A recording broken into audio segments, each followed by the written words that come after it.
सुप्रभात बच्चों। आज हम अंतिम दौर एक के महत्वपूर्ण प्रश्नों का अध्ययन करेंगे। तो इससे पहले मैंने आपको क्लास में ऑनलाइन कक्षा में अंतिम दौर पाठ का सारांश बता दिया था। तो आज इसके महत्वपूर्ण प्रश्नों को देखिए।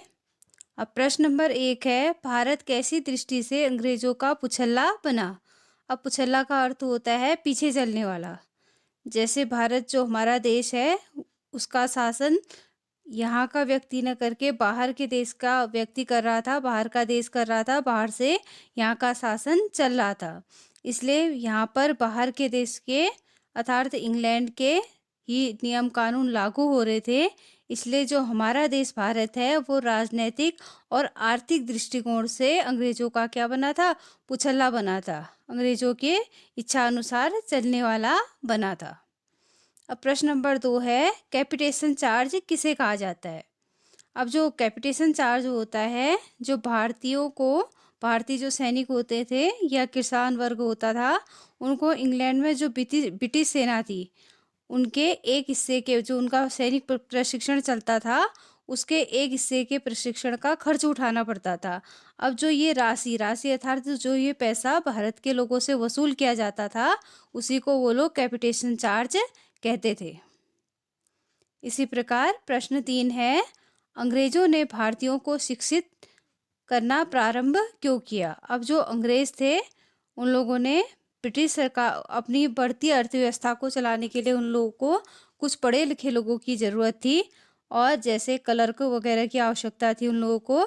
इस कारण उन लोगों ने क्या करा, भारतीयों को शिक्षित करना प्रारंभ किया। और उन लोगों ने क्या करा, अंग्रेजों ने कुछ चुनिंदा लोगों को ही वो शिक्षा दे रहे थे, बड़े लोगों को।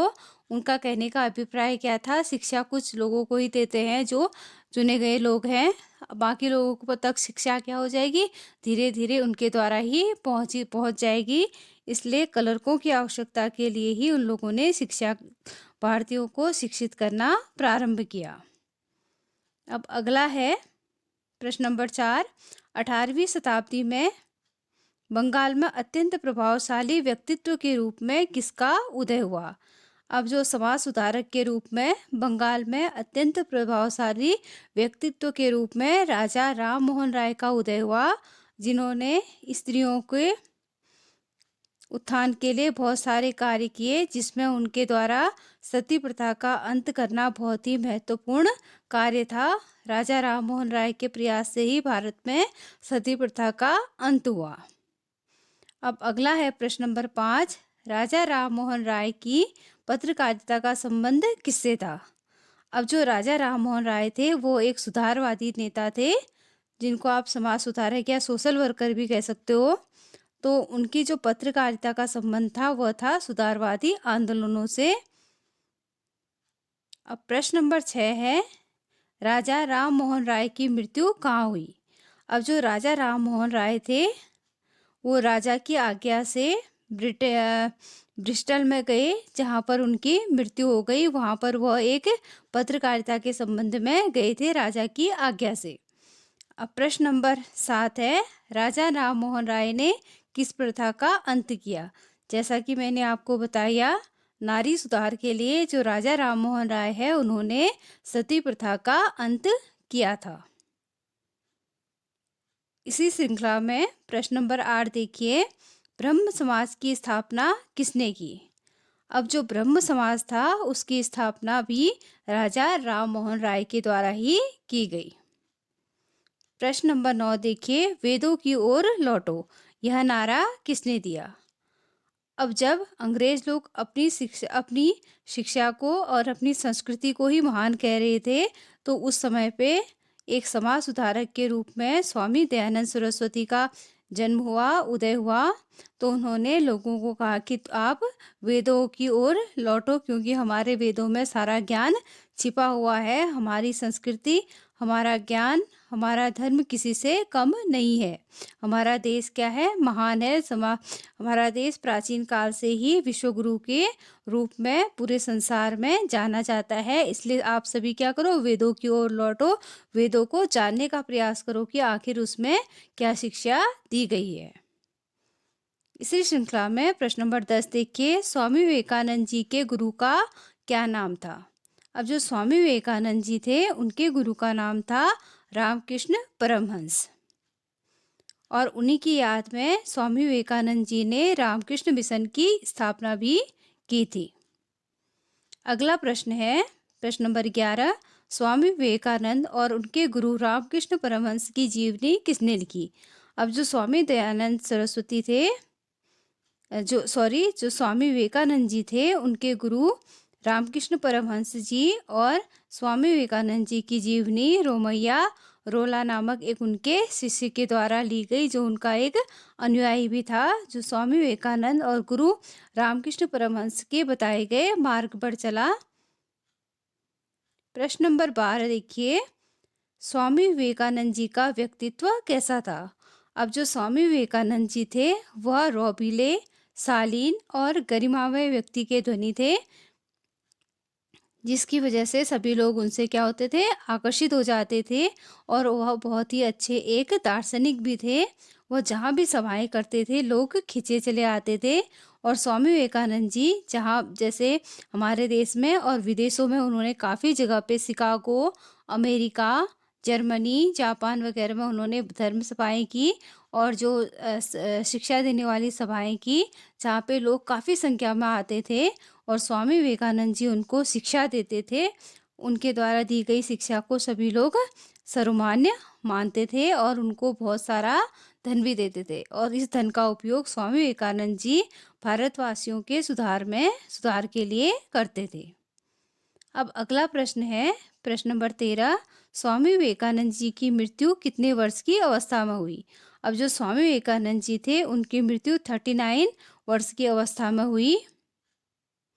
प्रश्न नंबर 14 है, अमृतसर के हत्याकांड के समय किसने सर का खिताब लौटा दिया?